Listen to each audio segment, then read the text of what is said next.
All right, folks, let's dive into biogas. Ever wondered what biofuel really is? Well, biofuel is any liquid fuel made from biomass, which includes plants, animal waste, and even leftover cooking oils. These can replace traditional fuels like gasoline and diesel. Why biofuels? Because they're a greener choice. When plants for biofuels grow, they absorb CO2. That same CO2 gets released back when the fuel burns, making biofuels almost carbon neutral. In some cases, they can be carbon negative, meaning they absorb more CO2 from the atmosphere than they emit. That's a win for the planet.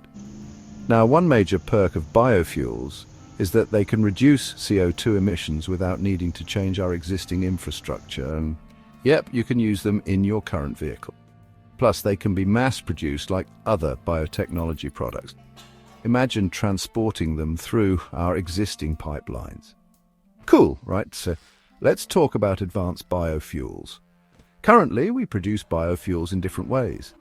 The most common method, fermenting starchy crops like corn to create ethanol. Most of the gasoline in the US contains a 10% ethanol blend, but we're not stopping there. Researchers are working on higher quality fuels like jet fuel and cleaner burning options that are better for the environment and our health. They're also exploring less valuable biomass sources like algae, grasses, and even organic waste. These advanced biofuels are in production, but they're still less common than first-generation ethanol and biodiesel. Of course, creating carbon-neutral biofuels isn't without its challenges. The production process, fermentation, energy for processing, transportation, and fertilizers all release CO2. Plus, the land for growing biomass can impact the environment, especially if it replaces CO2-storing forests.